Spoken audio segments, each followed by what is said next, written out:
मैं क्या करूं यार, आप ही लोग बताइए ना, मैं क्या करूं।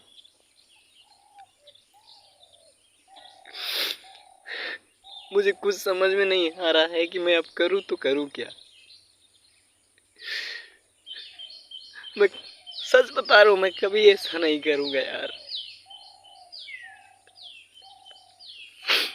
अब आप लोग भी सोच रहे होंगे कि बोल रहे हैं क्या नहीं करेंगे। तो भैया थोड़ा सा एक्टिंग कर रहा था और वीडियो ना बनाने की बात कर रहा था। मेरा जीवन है, मेरा संगीत लाइन और acting. I love you. Please बताइएगा एक्टिंग कैसा था और लाइक जरूर करिएगा। प्लीज यार सब्सक्राइब कर दो ना भाई, मार दा लाइक।